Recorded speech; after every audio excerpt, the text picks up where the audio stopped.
Boa tarde, bem-vindos a mais um episódio do Mundos e Fundos, o podcast da 60 Degrees. E hoje, antes de entrarmos no tema que nos traz aqui, vamos seguir aqui uma sugestão do público e vamos começar com um pequeno jogo, que é um puzzle, que está alguns aqui nesta folha, um desafio, não sei bem, que há de ser igual para nós os dois, penso eu, e que o objetivo é nós tentarmos resolver em menos de 60 segundos, ver quem é que resolve primeiro e depois vamos registar aqui os nossos resultados. Portanto, vamos começar. Portanto, o desafio é este. Supostamente temos que mexer apenas um dos pauzinhos e fazer com que o resultado desta conta dê certo, né? Portanto, se calhar vamos 1, 2, 3, siga, não é? Isto ao contrário. Tu que faz o que aqui em baixo? Sim.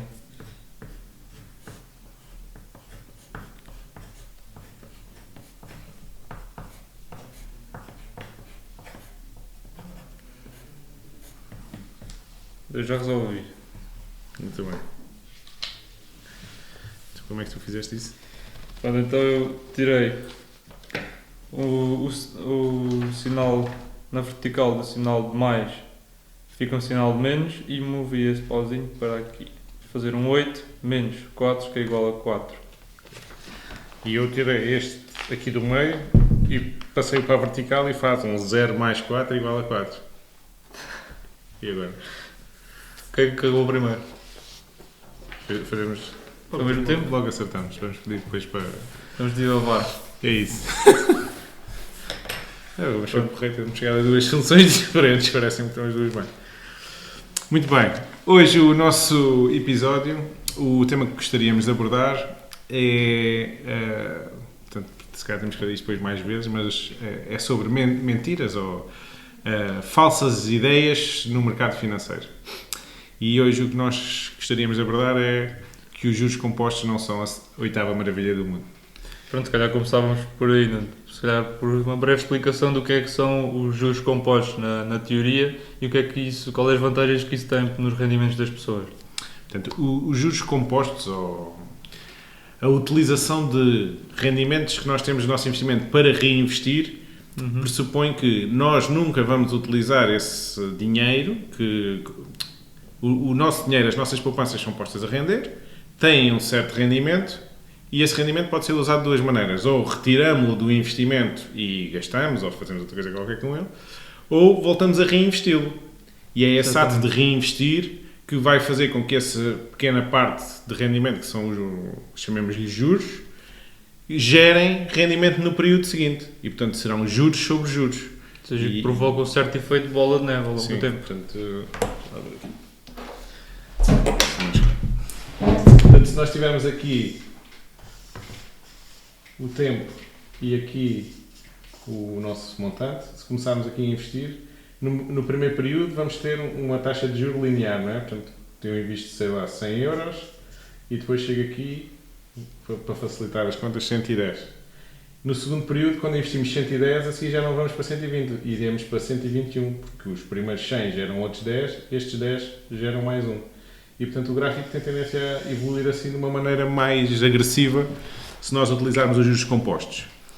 E a verdade é que isto resulta... Só que muitas das teorias que as pessoas apresentam, ou que hoje em dia estão em voga para resolver a nossa vida financeira, baseiam-se exatamente nisto, que é o Warren Buffett investiu durante 40 anos e nos últimos anos é que ficou mais rico porque há o efeito de bola de neve. Se nós estivermos sempre a poupar, nós conseguimos este efeito. Isto é verdade até um certo...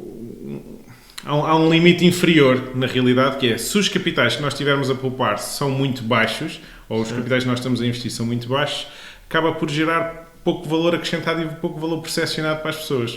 Ou seja, o efeito do juro composto é relativamente pequeno e não nos muda a vida. Certo. Portanto, isto surgiu porque recentemente alguém me disse assim, olha, eu tenho 10.000 euros, posso fazer um depósito a prazo a 1%, mas isso daqui a um ano vou receber 100 euros. Isso não é significativo para mim. Portanto, eu não quero investir assim. E, portanto, se os juros forem muito altos ou a taxa de rentabilidade associada ao investimento que estamos a fazer, muitas vezes as pessoas que usam isto como exemplo usam o mercado de ações e dizem, em média dá 7 a 10%, portanto 7% ao ano já é uma taxa de juros elevada, e este efeito desta curva começar a crescer nota-se Mais cedo. Pelo menos ainda durante a nossa vida útil, durante 30 anos, não é? Portanto, normalmente estes gráficos vêm aqui com um período de 30 anos. E o que eu gostaria de discutir e chamar a atenção é, quando nós temos pouco capital, a maneira mais rápida de fazermos crescer esse capital não é através do efeito dos juros compostos, mas sim através de gerarmos mais rendimento. É muito mais importante eu passar de poupar 100 euros por mês para 200 euros por mês do que propriamente se eu vou investir no S&P a 7% ou no índice de ações da Europa e só me dá 6%. Portanto, a diferença em montantes pequenos, nestes primeiros anos de investimento, é relativamente pequena. Enquanto se eu me concentrar e conseguir pensar o que muda a minha vida agora ou mais depressa é aumentar o meu rendimento, isso vai melhorar as minhas finanças pessoais muito mais depressa. Não sei, tu que investes, se... Pronto, ainda estou aí no início do gráfico, ainda começo a investir com montantes relativamente pequenos e pronto, espero que o meu montante possa crescer exponencialmente, mas lá está, também tenho atenção a essa tua ideia de tentar poupar o máximo possível. No entanto, se calhar para poupar, para conseguir ganhar mais, para conseguir aumentar a minha poupança, vou ter que retirar algum do dinheiro que tenho investido para poder investir em negócios ou criar um próprio negócio mais dinâmico e que possa gerar mais receita para poder ir aos poucos aumentando isso, se calhar é um pouco aí que... Mas é essa estratégia que eu acho que é essencial, que é nós percebermos o quê? Quando nós investimos em ações ou em empréstimos ou em dívidas ou o que seja, portanto, queremos receber alguma coisa em troca, seja dividendos, seja a valorização da empresa, seja juros, nós estamos a pôr o nosso capital nas mãos de outros gestores, nas mãos de outros donos da empresa, que estamos a dizer, olha, aquela pessoa sabe muito melhor do que eu fazer. Só que essas empresas têm uma estrutura e especialmente as muito grandes empresas, que são as que fazem parte dos índices, acabam por conseguir gerir os seus lucros, se calhar não mostram os lucros todos no ano, se calhar depois no outro ano acabam por suavizar um ano pior com alguns lucros que contabilisticamente conseguem passar de um lado para o outro. E nós acabamos por perder essa sensibilidade e essa capacidade de repente, ao investirmos o nosso tempo e o nosso saber fazer em alguma coisa, também beneficiarmos do crescimento rápido que esses negócios tiveram antes de chegarem a ser estas empresas monstruosas que são.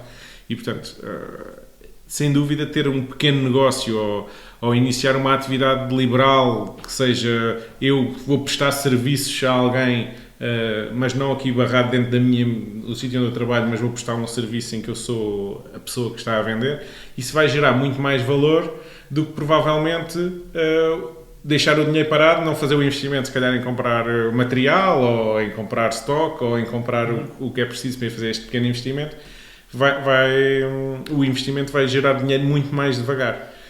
Se calhar agora, pegando aqui numa outra abordagem, o efeito do juro composto é uma estratégia de um investimento passivo, uma pessoa mais preguiçosa e que não tenha um espírito empreendedor e proativo, enquanto que o que tu estás a defender aqui é mais um espírito empreendedor em que a pessoa pega nesse dinheiro, não o deixa parado de fazer o tal efeito de juro composto e está a criar rendimentos com esse dinheiro por conta própria. Não estou a defender isso no sentido em que cada pessoa tem o seu perfil e isso não está errado. Há pessoas que podem não querer nem arriscar, nem acharem que estão confortáveis com esse saber, nem nada. E há outras que sim. Só que o efeito que muitas vezes nós olhamos para um gráfico deste e diz aqui 30 anos. Daqui a 30 anos vou ser milionário, vou ter 1 milhão de euros. Mas daqui a 30 anos 1 milhão de euros não vai comprar o que compra hoje. E portanto, esse efeito psicológico de eu estou a adiar e um dia vou beneficiar do assunto, pode não ser bem verdade. E é isso que eu queria chamar um bocadinho a atenção às pessoas, que é, se é essa a vossa motivação, obviamente que uma pessoa que vai poupar versus uma pessoa que gasta tudo vai viver melhor no futuro. Vai estar mais robusta, vai ter mais capacidade de, sei lá, investir na própria saúde, na alimentação, na reforma, viver melhor, obviamente. Mas não vai viver de acordo com um padrão milionário. Porquê? Porque temos que considerar a inflação que existe e basta vermos, olhamos para trás, $1 milhão há 100 anos atrás, ou há 30 anos, que é o período que estamos a falar, era muito mais poderoso em termos do que poderia comprar do que hoje em dia. Está-se quase a tornar banal no mundo dos milionários.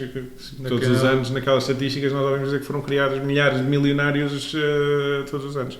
E, portanto, para quem quer realmente escalar essa pirâmide do património, muito mais rapidamente o deverá conseguir fazer se concentrar os seus esforços em aumentar o seu rendimento, seja até investir em aumentar as qualificações para ser promovido no trabalho, etc., do que esperar com pequenos montantes que terão algum efeito a longo prazo, portanto, se calhar vão beneficiar a próxima geração porque começam com um capital acumulado já a gerar um rendimento, mas esta mecânica tem um grande problema que é, se eu quiser ir de férias e vou aqui buscar um bocadinho dos meus investimentos, tiro aqui um bocadinho, a curva não passa a ser paralela, a curva passa a ser assim, porque eu vou demorar mais algum tempo a acumular outra vez para chegar aqui a este nível. E, portanto, sempre que nós queremos usufruir do capital e ele deixa de estar a produzir, sofremos um atraso grande nesta perseguição desta curva mais inclinada. E, portanto, é uma ilusão sempre em movimento, que é, ok, eu para o ano vou ter mais capital. É verdade, mas o capital vai valer menos.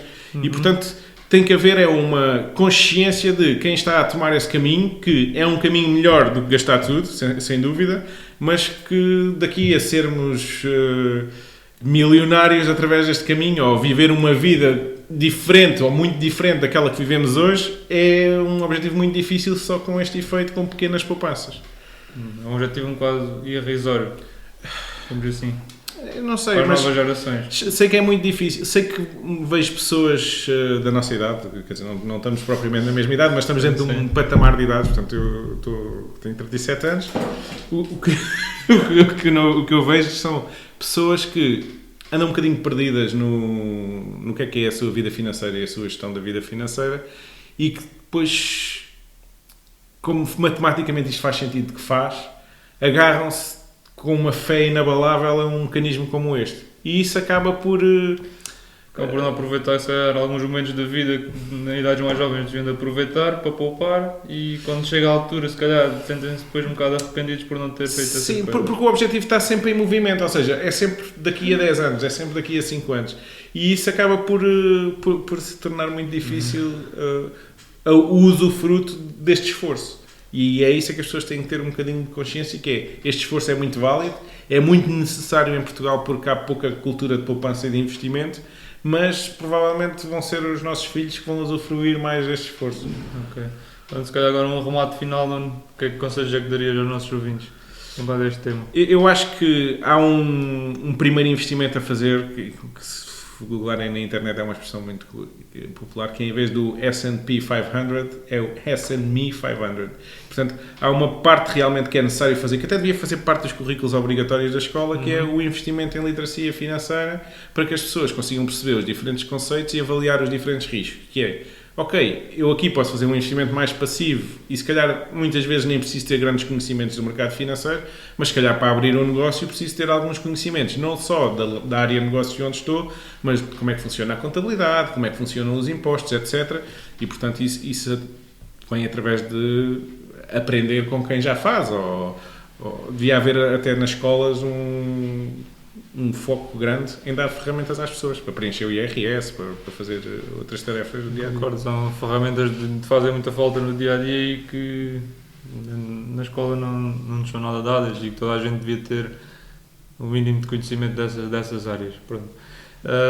Assim nos despedimos deste podcast. Sigam as dicas do Nuno e invistam em vocês e nós vemos na próxima semana, malta.